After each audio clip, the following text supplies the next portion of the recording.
Nobody move. Do not touch her. The voice cut through the morning air like a blade drawn from its sheath in the dark, low and absolute. The kind of voice that did not ask for silence, but simply created it everywhere it landed. Kira froze at the center of the falconry yard, her arms still raised, her breath suspended somewhere between her ribs, her entire body suddenly aware that every eye in the royal courtyard had shifted to her. She had not meant to be seen. She never meant to be seen. That was, in fact, the one skill she had perfected over 11 years of palace service. The ability to pass through a room like a shadow passes through candlelight, present and then gone, felt but never acknowledged. But the falcon on her arm made invisibility impossible now. And the falcon was the problem, the magnificent and terrible problem, because the falcon was ash, and ash did not land on anyone. Kira had heard the stories the way everyone heard them, in low voices near the stable fires, in the careful whispers of servants who understood that certain topics required a kind of reverence, usually reserved for gods and kings. Ash had been brought to the Blackmoor Kingdom 7 years ago, as a gift from the Northern Territories, a bird of war, with feathers the color of winter ash after a forest fire, gray and silver, and shot through with black at the wingtip, with eyes the exact shade of amber that certain old texts described as the color of ancient lichen power before it learned to take human form. The falconers who had tried to hood and train Ash had not made it through the first session uninjured. The second wave of trainers had not made it through at all.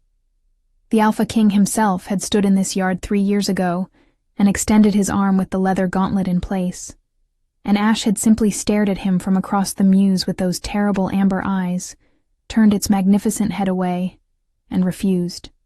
The king had accepted this with the particular stillness of a man who understood that some creatures could not be commanded, only respected, and he had given Ash the largest mews and the finest game, and had never attempted the gauntlet again.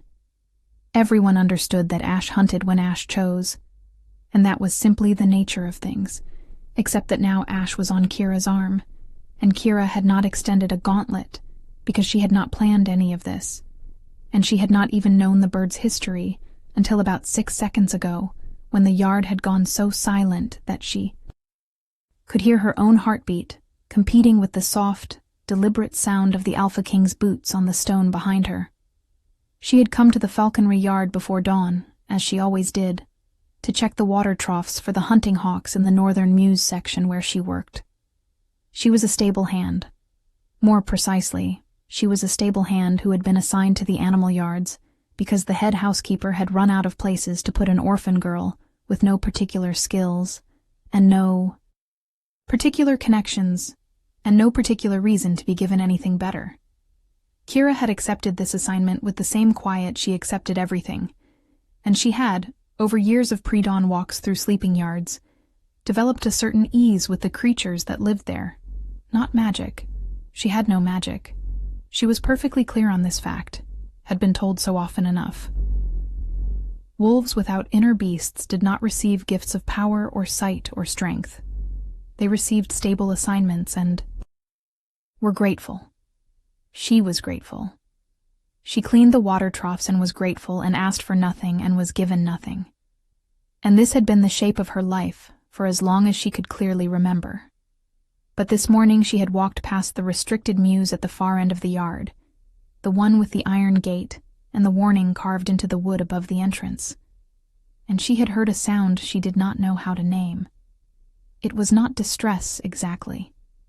It was something closer to restlessness, the sound of something enormous pressing against the inside of a container that was too small for what it carried. She had stopped. She told herself she would not stop. She stopped anyway. And then, because she was fundamentally incapable of ignoring a creature in distress, she had pushed the gate and found it unlocked, which she would later understand was because the entire household had been thrown into controlled panic before sunrise, when word had come that Lord Edrin, the king's closest advisor, had disappeared in the night, along with 3 significant documents from the War Council chamber. and in the chaos of deployment and interrogation, someone had simply forgotten to lock the Falcon's mews. She had stepped inside. The bird had turned from its perch and looked at her with those amber eyes, and she had looked back, and neither of them had moved for a long moment that felt like a conversation happening in a language she did not know she spoke. And then, Ash had stepped from the perch onto her arm as if this were the most natural event in the history of the world, and Kira had stood there with a bird the size of a small dog on her forearm, and she had thought, with the specific clarity of someone who has just made a very significant mistake, well, this is a problem. If you are enjoying this story, do not forget to leave a like and subscribe to the channel for more emotional stories like this one. The Alpha King came to stand at her left, close enough that she could feel the particular warmth that radiates from a body that runs hotter than human, the warmth of a lichen in the constant low simmer of controlled power. She did not look at him. She was deeply committed to not looking at him. She stared at Ash, and Ash stared back at her, and around them the entire royal household held its collective breath. She had never been this close to King Kalen Blackmore. She had seen him, of course, the way all servants see their employers, from distances, calibrated to be respectful, from corners and doorways, and across the lengths of very large rooms. She knew his height, which was considerable. She knew his reputation, which was considerable in a different way. She knew that he had taken the throne at 22 when his father had died in a border war, and that he had spent the 9 years since then building the Blackmore Kingdom into something that neighboring territories treated with careful diplomatic respect that was a close cousin to fear. She knew that he did not smile, that he did not raise his voice, and that these two absences managed to be more threatening than any amount of noise and expression in the men around him. She did not know that he would smell like cold winter forest, and something darker underneath, something that her wolf, her silent and dormant and utterly uncooperative wolf, would respond to with a sharp, sudden attention she had not felt in years. She filed this information away in the category of things she would think about never. "What is your name?" he said. It was not quite a question. It was the shape of a question wearing the clothes of an observation. "Kira," she said. Her voice came out steadier than she expected. She was grateful for small mercies. "Kira," he repeated, and she heard him taste the word, the way you taste something when you are trying to determine its origin. "Which house?" "No house, my lord. I work in the northern yard. Stable hand and water keeper for the hunting." "Hawks." She paused. "I apologize for entering the restricted mews. The gate was unlocked and I heard the bird and I did not think. I will accept whatever consequence you determine appropriate." She said this last part with the particular efficiency of someone who has had practice accepting consequences, and has learned that getting to the apology quickly tends to shorten the preceding unpleasantness. There was a silence. Ash shifted on her arm, a small adjustment of enormous talons that should have hurt but somehow did not. And Kalen Blackmore, king of the Blackmore Packs, ruler of the most strategically significant lichen territory on the eastern continent, said, "You are not afraid." Kira considered this. "I am afraid," she corrected carefully. "I am simply accustomed to continuing regardless." Another silence. Longer this time. She felt the quality of his attention shift in a way she could not quite name. Something like the way a room feels different when someone stops looking through you and starts looking at you. She kept her eyes on Ash. Ash kept its amber gaze on her face, with an expression she could only describe as satisfied. "Ash refused my best falconer this morning," the king said. "I had intended to send the bird after Edrin's trail before it goes cold." He paused. "Edrin is a traitor and a thief, and he has perhaps 6 hours before he crosses the border into territory where I cannot legally pursue him." Another pause. "Ash has, however, apparently decided to have opinions about this." Kira said nothing. This did not seem like information she was supposed to respond to. "Can you fly her?" he asked. The question landed in the yard like a stone dropped into deep water, and the ripples of it spread outward through every watching face. She heard someone behind her make a small sound of disbelief. She understood the disbelief. She shared it. "I do not know," she said, which was the most honest answer she had. "I have never flown a bird of this type. I have some experience with the smaller hunting hawks in the northern yard, basic commands, basic release and recall. But I cannot promise that what happened here will translate to what you need in the field." She thought about this. "I can try," she added, because whatever was happening here, she was not going to lie about her capabilities to the Alpha King when a traitor was burning daylight on the other side of the border.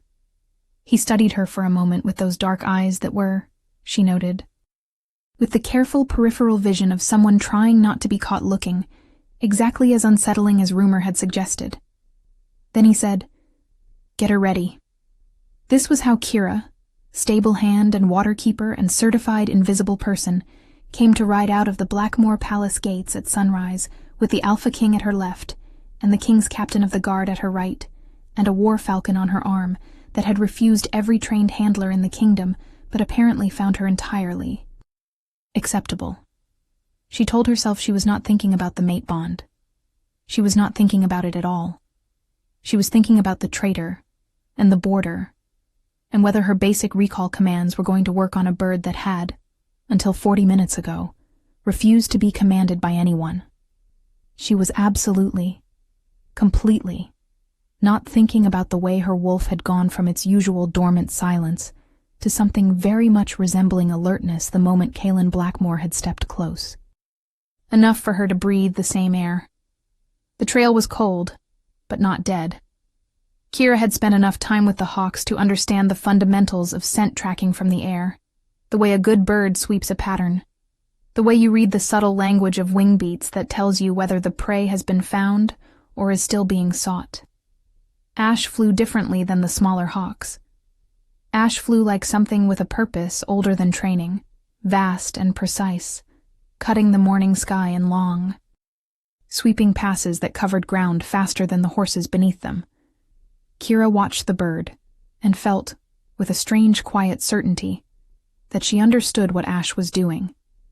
Not because she knew Falcon language, because the Falcon was speaking to something in her that apparently understood. She did not examine this. There were traitors to catch. They found Edrin at the river crossing, 3 hours east of the palace, attempting to bribe a ferryman with documents that bore the royal seal. He was a compact, gray-haired man of 60 who had served the Blackmoor crown for 20 years, and he stood at the river's edge with the particular stillness of someone who has known they were going to be caught and has simply been waiting for the moment to arrive. Ash circled above him twice, sharp and elegant, and entirely unhurried, and then descended to Kira's arm with a precision that made the falconers in the party murmur to each other with expressions she could not read. Kaelin rode forward, to take Edrin's surrender. Kira held Ash, and watched and tried to be invisible again, which was significantly harder than usual, given that every soldier in the party kept looking at her in the specific way people look at something they do not quite have a category for yet. The ride back to the palace was quieter. Edrin was bound and placed with the rear guard. The captain of the guard rode ahead with 2 soldiers, leaving Kaelin riding beside Kira in a silence that had a different quality than the silences she was used to. Not the silence of being ignored, but the silence of someone choosing words. "How long have you worked in the northern yard?" he said eventually. 4 years, my lord. And before that? The south kitchen, 3 years. Before that, the laundry, 2 years. You have been in the palace 11 years. Yes, I have never seen you. She kept her eyes on the road ahead. I have never sought to be seen. Why? He said, and it was that same tone, not quite a question. Something more fundamental than a question. She thought about how to answer this. She thought about the truth, which was complicated, and the safe answer, which was simple. And she chose something that was perhaps both, because people who are seen are expected to be something. People who are unseen can simply be what they are. She paused. It seemed like the better arrangement. He was quiet for a moment. "And what are you?" he asked. "What you simply are." The question went through her like a hand pressed flat against a door she had kept locked for a very long time, feeling the shape of what was on the other side without opening it. She did not answer immediately. She looked at Ash, who was watching her with those amber eyes that held something ancient and patient and waiting. "I do not entirely know," she admitted, which was also the truth. They rode the rest of the way to the palace in that particular silence, and Kira told herself she was not thinking about the fact that the Alpha King had just asked her a question that no one in 11 years of palace service had ever thought to ask. What do you think will happen next? Leave your predictions in the comments below. The trouble began 2 days later, which was, in retrospect, about as long as Kira should have expected peace to last. She had been returned to the northern yard with a formal note from the palace steward, indicating that her access to the restricted mews had been granted by royal decree, which had the immediate and predictable effect of making her the subject of intense interest from people who had previously managed to ignore her existence entirely. The Falconers were professional about it. They were also clearly baffled. The senior Falconer, a leathery man named Draven who had served the crown for 30 years and had the scar on his forearm from Ash's third rejection attempt, watched her enter the restricted mews each morning with an expression that walked the careful line between offended and curious. The ones who were less professional about it were the court ladies who had the unfortunate combination of nothing to do and everything to notice. Lady Sylvain Varric noticed everything. Kira had known of Lady Sylvain the way she knew of most court fixtures, by reputation and careful observation from distances, as a woman of extraordinary beauty and extraordinary calculation, the daughter of the Varric Pack Alpha, promised in diplomatic negotiation to the Blackmore throne as a political alliance 2 years in the making. The official betrothal had not been announced yet, which everyone understood was a formality. The Varric alliance was too valuable, the political calculus too clean. Sylvain herself seemed to understand this with the comfortable certainty of a woman who has always been the most strategically significant person in a room. She was tall and copper-haired, and moved through the palace with the particular ease of someone who was already practicing to be queen.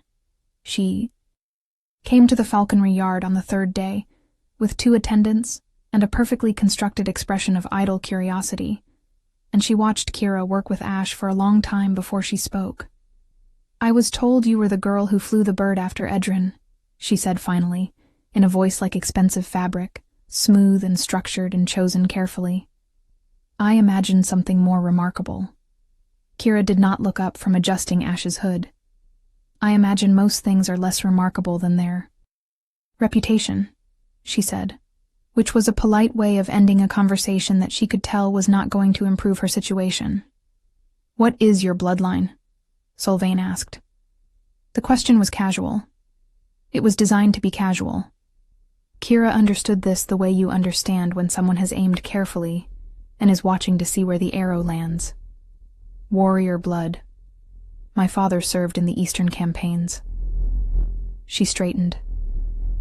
"He died there." "Yes," Sylvain said, and the word had a texture to it that Kira could not quite name, something that was neither sympathy nor satisfaction, but lived in the carefully maintained space between them. Warrior blood. How ordinary. She smiled, a beautiful, empty smile. Still. How extraordinary that the bird chose you. These things do happen, I suppose. Animals can be capricious. The trainers must have simply not found the right approach. "Perhaps," Kira said. Sylvain looked at her for a moment longer with those perfectly composed eyes. Then she turned and walked away with her attendants, and Kira stood in the mews with Ash on her arm, and felt the specific chill that comes not from cold air, but from the recognition of a particular kind of danger. She had been assessed. She had been found to be a threat. The smile had said so, in the way that only someone practiced in the language of court politics could read, and only someone who had been invisible long enough to watch those politics play out could understand. Ash made a small sound and turned its head to watch the retreating figures of the lady and her attendants, with those amber eyes that somehow managed to convey the impression of profound opinion. "I know," Kira said quietly. "I know." The summons from the king came 4 days later, delivered by a palace guard in the formal livery of the Blackmore house, and it created a minor crisis in the northern yard because nobody summoned stable hands. That was simply not something that happened. Kira received the summons with the particular calm of someone who has learned to deal with extraordinary events by treating them with the same practical attention you would give to an ordinary task. And she cleaned her hands and changed her outer coat, and followed the guard across the palace yard and through corridors she had technically walked before, but had always been careful not to look at too directly, because looking at beautiful things that did not belong to you could become a habit that was difficult to manage. The king was in the war council chamber with his captain, a spread of maps on the table between them, when she was brought in. He dismissed the captain with a gesture, and the captain left with the particular efficiency of a man trained to not show his feelings about unusual orders. And then it was just Kira, and the Alpha King, and the maps, and the large windows looking out over the eastern training grounds where warriors were drilling in the afternoon light. "Tell me about your father," Kaelin said. Without preamble or preface, in that direct way of his that she was learning meant he had already done some portion of thinking, and this was the next required piece. She folded her hands in front of her. "Garrett of the Stonemark Pack. He served in the Eastern campaigns under Alpha General Rin. He died at the Battle of the Ashvale Crossing when I was 6. She paused. "I was brought to the palace afterward, because there was no remaining family, and the Stonemark Pack does not maintain orphan wards. The housekeeper placed me in service." Kaelin was looking at her with that particular attention that she was starting to understand was simply his natural mode, the complete and assessing attention of a man who could not afford to not pay attention to things. "Your mother," he said. "I do not know," she said. "My father did not speak of her. The records I was able to access indicated she died when I was born." She met his eyes, because not meeting them seemed worse somehow. Seemed like the kind of avoidance that would tell him something she had not decided to tell him yet. "Is this relevant to something I can help with, my lord?" He looked at her for a moment longer. Then he said, "Do you know what the Ashvale Crossing was?" The question had a weight to it. She felt it. "A battle," she said carefully. "The Eastern Campaign, the push against the Highland Packs, the last major engagement before the treaty. It was more than that." He moved to the maps on the table, and she followed, standing across from him with the maps between them, and he pointed to a mark in the Eastern Territories, a crossing point on a river she recognized from the geography she had absorbed over years of listening to conversations she was not supposed to be part of. The Ashvale Crossing was where the Greymore line ended, the last legitimate heirs to the original Pack Alliance, the bloodline that the Northern treaties recognized as having authority over all the original territories combined. They died there. All of them. He paused. Or so the records indicated. Kira felt something happen in her chest that was not quite understanding, but was the specific sensation of understanding approaching from a distance, large and inevitable, moving toward her with the kind of certainty you cannot stop. "The records were incomplete," she said, and she heard her own voice as if from a slight distance, steady in the way that things go steady when they are operating beyond their expected parameters. "Yes," he said, "the records were incomplete." He looked at her across the maps. "Your father's service records indicate he carried a secondary identity. Garrett of the Stonemark Pack was not his birth name. His birth name was Garrett Greymore." The name landed in her like a key finding a lock it was always designed for. She stood very still. Outside the windows, the warriors drilled in the afternoon light. Inside her chest, her wolf, that silent and dormant and long unresponsive wolf, made a sound she had not heard it make in years. Something deep and resonant and awake. The sound of something enormous coming back to itself. "I see," she said, which was an inadequate response to a piece of information that had just reorganized the fundamental architecture of her understanding of her own life. But it was what she had available. "I did not know either," Kaelin said, and she heard in his voice the particular quality of a man being straightforwardly honest about something he could have. "Managed differently. I had my archivist searching after Ash chose you. The bird has only ever responded to one bloodline in recorded history. The Greymore line. It is in the original pack compacts before the war. The Falcon of Greymore recognizes its blood." She looked at Ash, who was hooded on a perch in the corner of the chamber, still and patient and endlessly knowing. Then she looked back at the king. "What does this mean?" she asked. "Practically, the Greymore line was allied to territory that no longer exists as a political entity. The treaty dissolved those claims. The treaty dissolved territorial claims," he said. "It did not dissolve bloodline recognition." He held her gaze. "Under the original Northern Compact, the Greymore blood carries council status. It always has. The compact was never formally voided, only inconvenient to remember, given the circumstances. Given the circumstances of the entire line being dead," she said. "Yes," he said. "Given that." She thought this with the specific calm she brought to difficult situations, the calm of someone who has learned that panic wastes time better spent on solving the problem in front of you. Then she said, "You are telling me that I am not a stable hand." "You are telling yourself that," he said.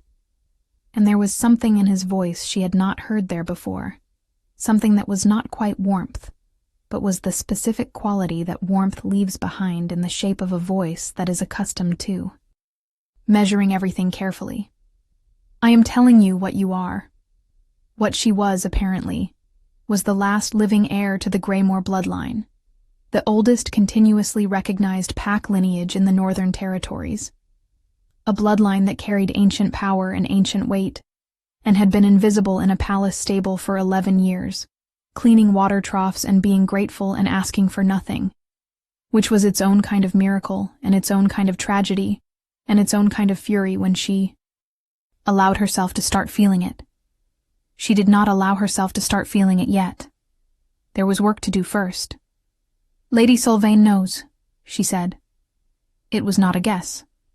Something moved across his face. "Why do you say that?" "She came to the Muse. She asked about my bloodline specifically. She asked in the way people ask when they already know the answer and are measuring whether you know it too." Kira looked at him. "She is your intended. She would have access to information that others would not." His jaw tightened slightly. A small movement that she suspected was significant on a face that did not typically move without intention. "Sylvain is a political agreement," he said. "She is not yet my intended. The distinction may not feel meaningful to her," Kira said carefully. He looked at her with those dark eyes that held a complexity she was only beginning to understand how to read. "No," he said. "I imagine it does not. If you want to see how this story ends, make sure you are subscribed with notifications on." Sylvain moved first, as Kira had expected, and she moved with the efficiency of someone who understood that the window for action was narrow. The first move was social, a carefully orchestrated campaign of small humiliations conducted in public spaces where witnesses could observe but not easily intervene. A comment about stable odor in the main dining hall when Kira was passing through on an errand. A remark about the peculiarity of animals choosing those with no formal station. A pointed observation, made loudly enough to carry across a courtyard, about the wisdom of allowing servants to operate above their natural capacity without proper supervision. Sylvain did these things with the masterful lightness of someone who has never had to resort to anything as crude as a direct attack, who understood that the most effective damage is the kind that leaves the target questioning their own standing rather than clearly identifying an aggressor. "Kira, absorb this, with the practiced patience of someone who had spent 11 years being invisible and understood that visibility comes with a price, and you either pay it or you retreat. And she was done retreating. She said nothing. She went to the Mews each morning. She worked with Ash. She kept her posture straight and her voice even, and she did not apologize for being seen, because she was not the one who had chosen this, and she was not going to behave as if she had. The second move was less elegant and considerably more dangerous. She found out about it from Draven, who was not her ally, but was also not Sylvain's, and who apparently drew the line at allowing political maneuvering to result in damage to the falconry program he had spent 30 years building. He came to her early in the morning on the 6th day after her meeting with the king, while she was preparing Ash for the morning flight exercise, and he said without preface, "Someone has been asking the palace archivist about the Greymore Compact, not the king's inquiry. A separate inquiry, made through an intermediary." He paused. "The archivist is being asked to produce a legal interpretation suggesting the compact applies only to male heirs." Kira's hand stilled on the hood lacing. She considered this. Is there a legal basis for that interpretation? There is a basis for almost any interpretation if you look hard enough and pay the right person, Draven said. He was looking at the wall, not at her. I am telling you because the bird has not flown properly in 7 years, and if you are removed from the situation before we understand why it flew for you, we may not recover that capability. He paused again. That is the only reason I am telling you. Of course, she said. Thank you. He grunted and left, and Kira stood with Ash and thought about the specific nature of the game being played around her and the moves available in response. She was not, she had discovered, a person who flinched from complicated situations. She was a person who cleaned water troughs and was grateful, who had learned that the way to survive in the spaces between power was to need nothing and ask for nothing, and become so unremarkable that power simply forgot to look at you. But she was also, apparently, a person who was the last heir to an ancient bloodline, and that bloodline had not survived wars and purges and decades of careful concealment to be quietly eliminated by a legal opinion produced by a paid archivist. It had survived because it was stubborn and patient, and had learned a very long time ago that invisibility could be a strategy rather than a sentence. She went to the palace library that evening. She had library access as a palace employee, which most people in her position never used because most people in her position were too tired after their work hours and too aware of the social messaging of a stable hand in the reading rooms. She had used it often, quietly, in the evenings when the rooms were empty, and she could sit with old texts and fill in the gaps in the education that a royal palace provides to its valued members and withholds from its servants. She knew how to read the old scripts. She knew how to navigate the archive indexes. She found what she needed in 2 hours, which was not a legal argument, but something older and more durable than a legal argument. She found the original Greymore Compact in the Blackmore Archive collection, not a copy, not an interpretation, the original, with its seals intact. And she read it in the careful, old formal language of pack agreements made before lawyers existed to make them complicated, and what it said was very clear. The Greymore blood, in any body bearing the mark of the line, holds council recognition within the northern territories from which this compact emerges, and the Falcon of Greymore confirms this blood in the choosing of its bond. No interpretation contrary to the Falcon's choice shall be recognized as valid under this compact, for the Falcon does not lie and cannot be bribed, and has never, in the recorded history of this line, chosen wrong. She sat with this document for a long time.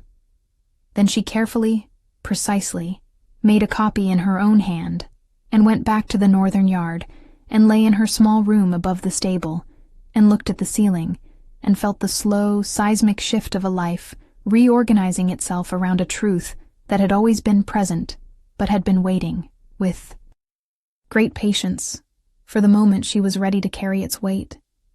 Her wolf was awake. She could feel it now, not the way she had felt it before. That distant, dormant thing that had occasionally stirred, and then subsided like a sleeping animal occasionally rolling over but not waking, but properly awake, present, aware, pressing against the inside of her chest with a warmth that was not uncomfortable but was insistent. It wanted something. She was beginning to understand what it wanted, and she was not ready to think about that yet. So she thought about the compact and the archivist and Sylvain, and the way the king had looked at her across the maps. And eventually she slept. The crisis came, as crises tend to do, at the worst possible moment, and in a public venue with maximum witnesses. The harvest recognition ceremony was the Blackmoor Kingdom's annual formal court gathering, a 3-day event during which the packs within the kingdom's alliance submitted their seasonal reports and renewed their pledges of loyalty to the crown, and during which the king performed the formal acknowledgments of service and status that maintained the social architecture of the kingdom's hierarchy. It was, in other words, the single event at which the greatest number of people with the greatest amount of investment in status and bloodline and political standing were gathered in the same hall at the same time. It was, in other words, the exact worst place for Kira's situation to come to a head. She had not been invited. She was a stable hand. Stable hands were not present at formal court ceremonies. She had been helping Draven prepare the birds for the ceremonial falconry display that would be conducted in the courtyard adjacent to the hall after the formal proceedings, and she was technically in a service corridor behind the main hall when she heard Sylvain's voice, perfectly modulated for carrying without appearing to shout, say, "I will not stand in the same court as a person who is attempting to fraudulently claim a noble bloodline she has no legitimate right to, and I believe the King's Council should hear this concern before the ceremony proceeds." The silence that followed was the kind that spread. Kira stood in the service corridor and felt the cold clarity of a decision point arrive. She could stay in the corridor. She could continue to be invisible. She could let Sylvain perform this for the assembled court and wait for the outcome and accept whatever came of it, with the patience she had been practicing for 11 years. This was the safe option. This was the option she would have chosen 3 weeks ago, without a second thought. She thought about her father, who had hidden his name for her protection, and had gone to war under a false one, and had died at a crossing in the east, and whose sacrifice had apparently been the engine that drove her invisibility for her entire remembered life. She thought about the compact in the archive. The Falcon does not lie and cannot be bribed, and has never, in the recorded history of this line, chosen wrong. She thought about ash on her arm in the morning sun, the weight and warmth of a creature that had recognized something in her that she had not yet recognized in herself. She thought about a king who had asked her what she was, what she simply was, and had listened to her answer with the specific quality of a person who intended to use the information carefully. She walked out of the service corridor and into the main hall. The hall went quieter than it had already been, which was a significant achievement. Kira had cleaned the water troughs in the northern yard every morning for 4 years, and she had, in that time, developed the kind of upper body stability that comes from hauling weight before sunrise, and she was aware, with the strange calm of her current state, that she was walking through the assembled court of the Blackmoor Kingdom with her spine straight and her chin level, and Ash, who had apparently decided that where Kira went, the Falcon went, moving from somewhere behind her to land on her shoulder with a precision that scattered the nearest courtiers and produced a collective intake of breath from the assembled pack representatives. She walked to the center of the hall. Sylvain was standing near the dais where the king sat, and Sylvain's expression went through several rapid iterations that she was too practiced to let reach her face fully, but Kira was very good at reading the things people were trying to hide, and she saw all of them. Surprise, calculation, the swift reassembly of strategy. The king was watching her from the dais with those dark eyes and that particular stillness. "I would like to address the council's concern," Kira said, and her voice came out clear and even in the high-ceilinged hall. She reached into the inner pocket of her coat and produced the copy of the compact she had made. The Greymore Compact, original currently held in the Royal Archive, states explicitly that the Falcon's recognition constitutes bloodline confirmation under the terms of the Northern Alliance. I am happy to provide this copy for the Council's review, pending verification against the original, which I can retrieve. She looked at Sylvain with a steadiness she had not known she possessed until exactly this moment. I am not claiming anything. The compact and the bird have already claimed it. The silence stretched. Ash moved from her shoulder and flew the length of the hall in a single long, powerful arc that had every head in the room turning to track it, the silver and gray of the Falcon's wings, catching the light from the high windows, and then it swept back and landed on the arm Kira raised without thinking, the arm she raised with the same instinct that had raised it in the restricted mews on that early morning that had started all of this, and the hall remained perfectly, completely silent. "The compact stands," said the Alpha. "King," from the dais. His voice was not loud. It did not need to be. "The Falcon has spoken. The Council will note the recognition." He paused. "Lady Sylvain, the Varric Alliance negotiations are suspended pending review of terms. You are dismissed from this proceeding." Sylvain's expression, for one unguarded moment, was unguarded. Then she composed it, and turned and walked from the hall with the particular dignity of someone who has lost a game they expected to win, and understands that the losses, too, must be managed carefully. Her attendants followed. The doors closed behind them. The hall breathed. Kira stood at the center of it all with a falcon on her arm, and the copy of a compact in her other hand, and a wolf in her chest that was not dormant anymore.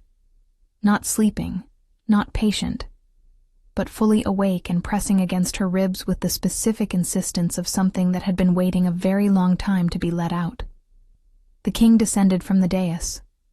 He crossed the hall with that measured, deliberate walk of his, and the assembled court watched him with the specific quality of people who understand that what they are witnessing is significant, and are working out how to store it properly. He stopped in front of her. He was close enough that she could see the detail of his eyes, which were dark and direct, and held the same quality she had been trying to name for 2 weeks, something that was very precise, in the way that strong things can afford to be precise because they do not need to use force carelessly. "You were supposed to stay in the corridor," he said very quietly. "Yes," she said. "I decided against it." The corner of his mouth did something that was not quite a smile, but was the place a smile would be if the muscles involved had had more practice. "I noticed," he said. She looked up at him with the directness that was apparently what happened to her face when she had run out of reasons to look away. Around them, the court was watching. Ash settled on her arm with the absolute contentment of a creature that has arrived exactly where it intended to be.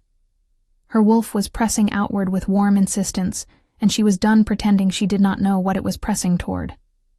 "I should tell you," she said, carefully, because this was not a thing she was going to say carelessly, "that I believe my wolf recognizes yours.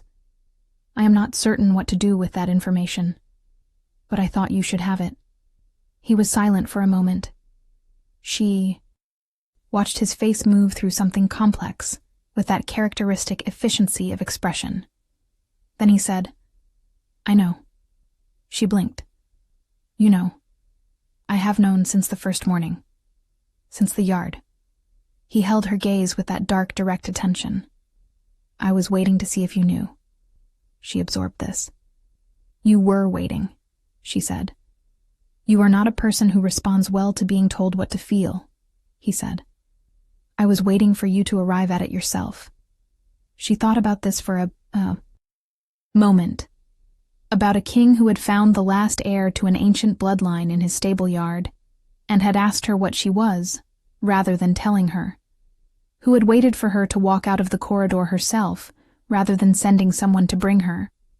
Who had apparently been patient in the way that only people who understand patience as strategy rather than endurance, can be patient. She thought about her wolf, awake now and certain, pressing toward the warmth it had recognized from the first. Morning. I have arrived at it, she said. Yes, he said. I can see that.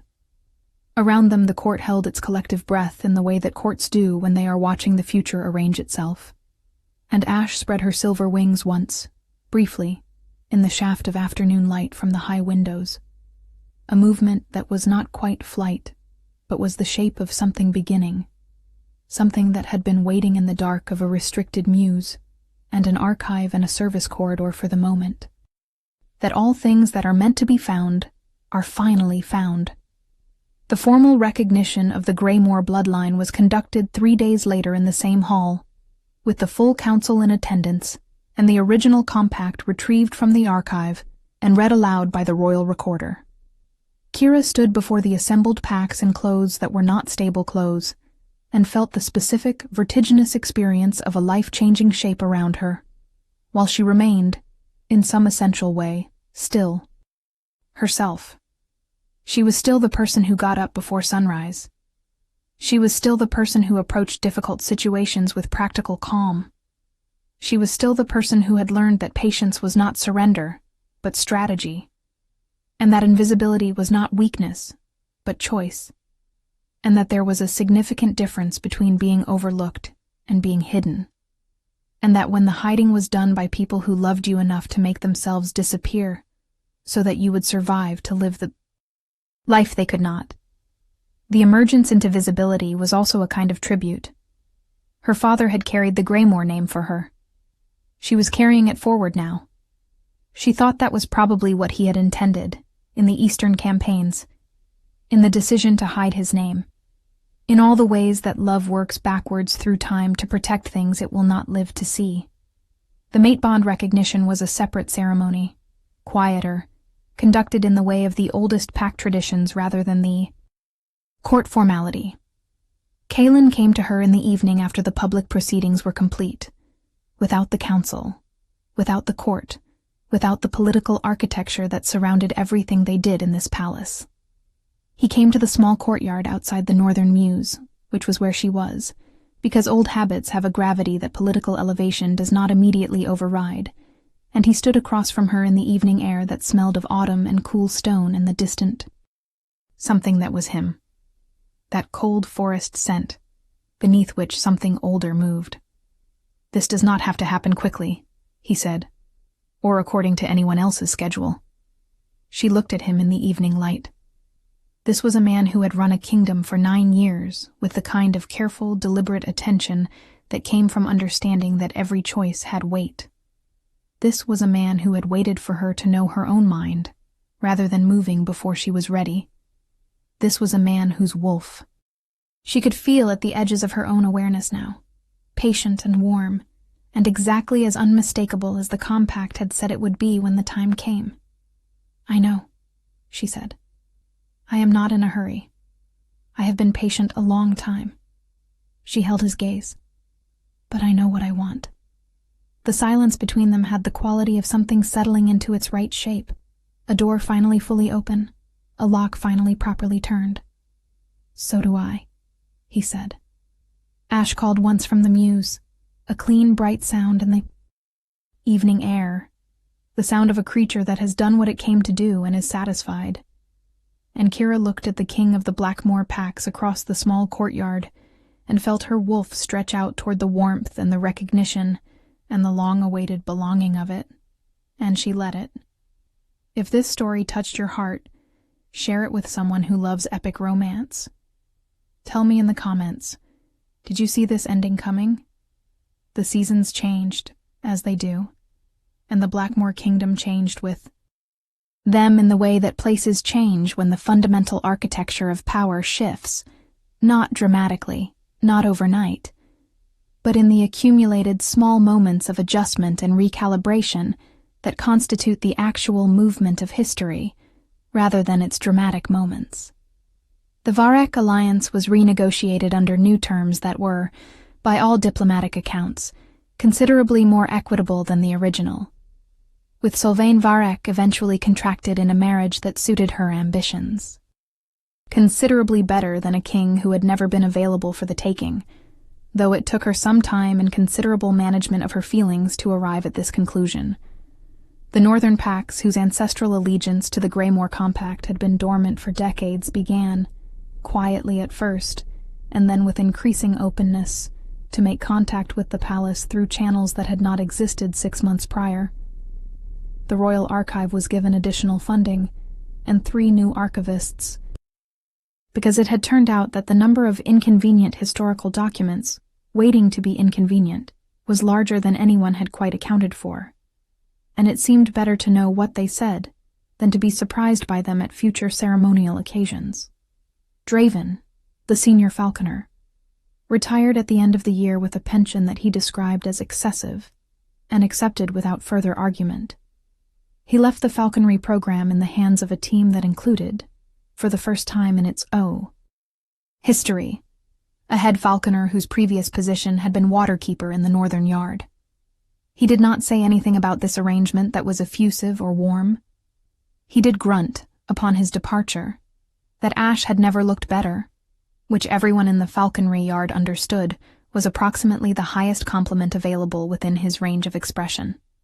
Kira learned, over the months that followed her recognition, that becoming visible when you have spent a decade invisible is its own form of difficulty, a specific kind of recalibration that nobody warns you about, because the stories usually end at the recognition and do not linger in the long, complicated, sometimes ungainly process of actually building the life that the recognition opens. She learned that a council seat required things of her that a water trough did not, primarily patience of a different kind, the patience of political process and formal deliberation, and the management of people who were used to power and were working out how to receive a new entity in their existing system. She learned that Kaelin Blackmore, in private, was considerably funnier than his public presentation suggested, in the dry, precise way of a person who has spent years carefully managing their expression and has a great deal of accumulated material waiting for an appropriate audience.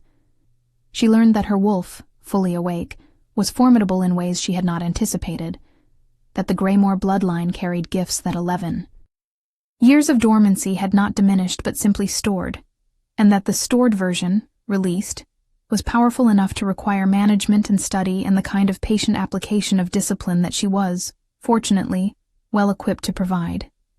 She learned that Ash was, in fact, exactly what the old text described, the living continuity of something ancient that had always been present in the Greymore line, and had been waiting in the restricted muse with its amber eyes for the moment when the blood that carried it was ready to be found.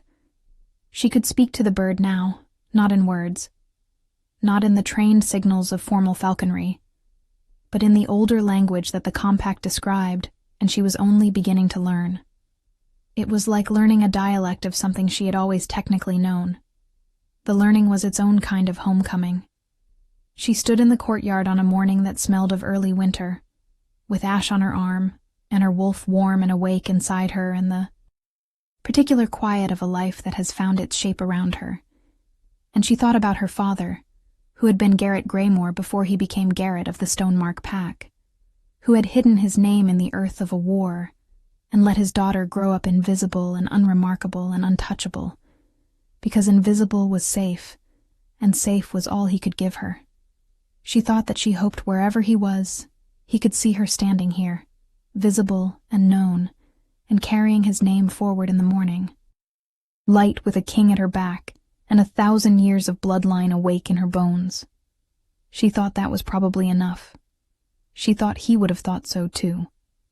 Ash lifted from her arm, and rose into the winter sky in a long, powerful arc, silver wings cutting the cold air, and Kira raised her face to watch the bird rise and felt, for the first time in a life that had been largely characterized by the specific endurance of not having things, the particular and uncomplicated warmth of having exactly what she was meant to have. She lowered her arm. She turned. The Alpha King was behind her with that dark, direct gaze and the almost smile that she had learned, over months of careful study, meant something very specific, and was directed exclusively at her. "The council meets in an hour," he said. "I know," she said. "I will be there." He nodded, which was its own kind of eloquence. She fell into step beside him, and they walked back through the courtyard and into the palace that was hers now as much as it was his. And Ash wheeled once in the winter sky above them, calling out in that clean, bright voice, and then turned east and flew toward the horizon where the ancient territories waited, patient and permanent, as they had always waited, as they would always wait, for the blood that carried their memory home. If this story touched your heart, share it with someone who loves epic romance. Tell me in the comments, did you see this ending coming? The council meetings, she discovered, were nothing like what she had imagined from the outside. She had imagined formality and grandeur, the kind of procedural theater that courts performed for the benefit of the watching world. What she found instead was something considerably more exhausting and considerably more interesting than theater. A room full of extremely capable people with genuine expertise and competing priorities, and the specific kind of tension that emerges when everyone present is intelligent enough to know that the person across the table is also intelligent, and that intelligence alone is not sufficient to resolve the fact that you fundamentally disagree about something that matters. She found that she had opinions. This surprised no one more than herself. She had spent 11 years in the palace learning to have no opinions, or rather, learning to have opinions she never expressed, and the opinions had apparently accumulated with quiet persistence behind the walls of her invisibility and were now available in considerable quantity. Kaelin, who had been governing these sessions for 9 years and had the patience of someone who has learned that letting capable people speak is more efficient than trying to control the outcome of their speaking, simply let her talk. This was either very good governance or very good courtship, and she suspected it was both. The nights were quieter than the days, and she preferred them. The specific quality of a palace at rest, the sounds that the building made when the people inside it were sleeping, and only the guards moved through the corridors in their regular patterns. She sometimes walked in the evenings, in the habit she had developed years ago when walking was the only solitude available to her, and sometimes Kaelin walked with her, and these walks were the place where she understood him best, where the formal architecture of the king fell away to something that was simply a person, direct and occasionally wry and deeply serious, about the things he considered worth being serious about, which were more things than his public economy of expression suggested. She learned that he had been lonely, in the way that very capable and very powerful people are sometimes lonely, surrounded by people whose relationship to him was determined by what he was, rather than who he was, and that this loneliness had settled into a kind of acceptance that he had mistaken for contentment, until it had something to compare itself against. She understood this in the way she understood most things he told her, not with surprise but with recognition, the recognition of a person who has been lonely in a different register of the same key. "You knew what I was before I did," she said to him one evening, in the courtyard where the first conversation had happened, the small one outside the northern mews, that still smelled of animals and stone, and the particular autumn that had been present when everything changed. "I knew what the compact said," he replied. "I knew what Ash said. I knew what my wolf said." He looked at her with that direct gaze. "You were the last to know. I was the only one who needed to know it from the inside," she said. He considered this. "Yes," he said. "That is the difference." She thought about that for a long time afterward. The difference between knowing something from the outside and knowing it from the inside. Between being told what you are and discovering it.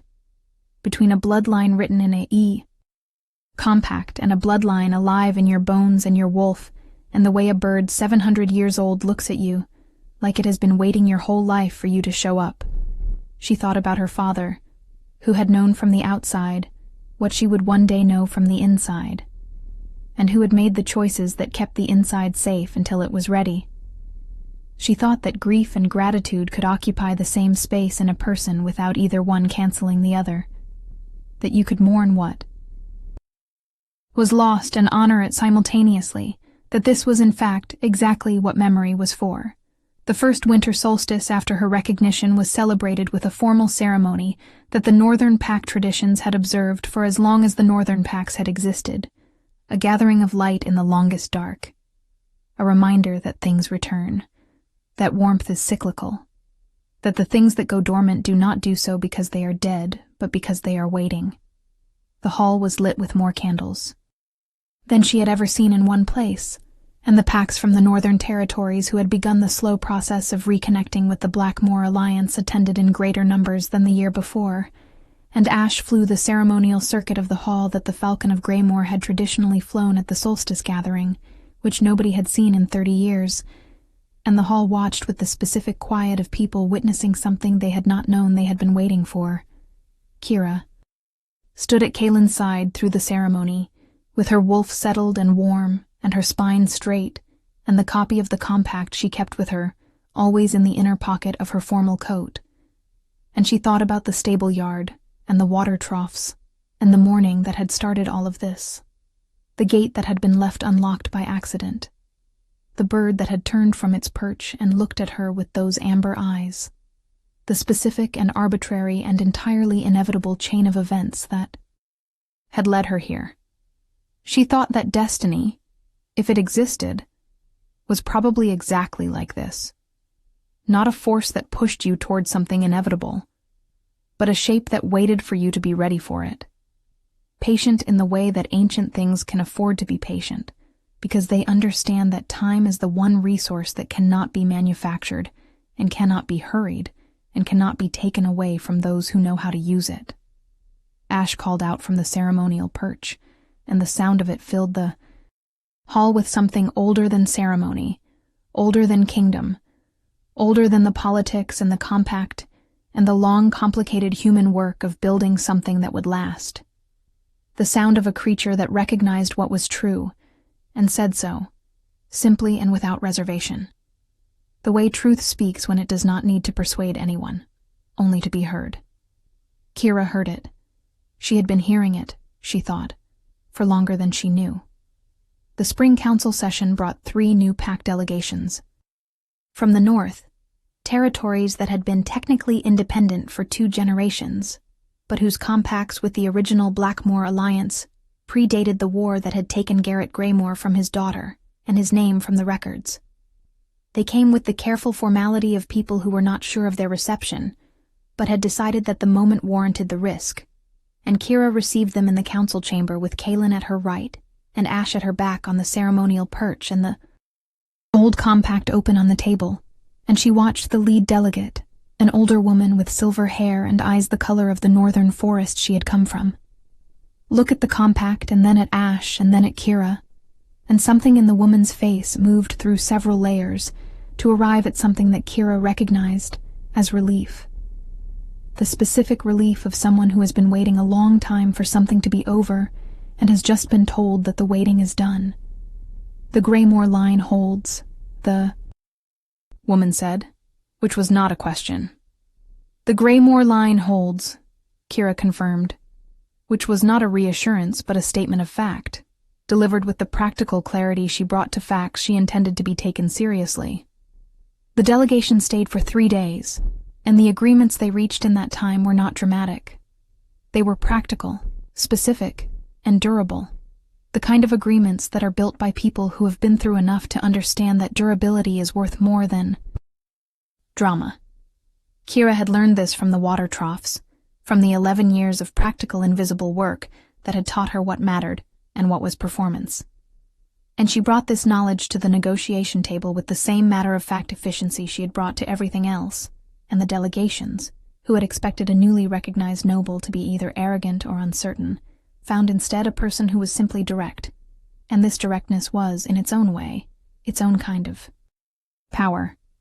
The power of someone who does not need anything from you, and therefore has no reason to pretend. Kaylin watched this and said nothing about it, because he did not need to. He had understood, since the morning in the falconry yard, exactly what kind of person he was dealing with. He had simply waited for everyone else to understand it too. The understanding took the year it took. These things always do. At the end of it, the Blackmore Kingdom was larger in its alliances and more complex in its governance and more interesting in its council chambers than it had been at the beginning, and Kira was known in it not as the stable hand who had surprised everyone, but simply as the person she had always been, which was, it turned out, enough. She kept the water troughs clean in the northern yard. She did this herself in the early mornings before the council work began, because habits formed over 11 years have a gravity that is not diminished by political elevation, and also because she found that the animals were still the best company before sunrise, direct and uncomplicated and entirely unconcerned with compact recognition or pack politics. Draven's replacement pretended not to notice. Ash watched from the perch with those amber eyes and that air of perpetual satisfaction. The other hawks went about their business with the philosophical indifference of creatures who have always known that the humans around them were more complicated than strictly necessary, and had made their peace with this long ago. Kira filled the troughs and breathed the morning air and felt the shape of the life she was living settle around her with the particular rightness of things that have arrived where they were always meant to be, not by force or luck or the dramatic intervention of destiny, but by the patient accumulation of true things finally being allowed to be true, one morning at a time, one step at a time, one clear-eyed choice at a time, until the choosing and the living became the same thing, and the distance between who she had been and who she was collapsed into simply being, fully and without apology, in the life that had always been waiting for her to be ready to claim it. Ash lifted from the perch and rose into the morning sky. Kira raised her arm, and the Falcon came back to her, because this was what the Falcon did, because this was what the blood said, because this was what had always been true. From the moment she walked through an unlocked gate on an ordinary morning and found something extraordinary waiting on the other side. She was not invisible anymore. She did not need to be.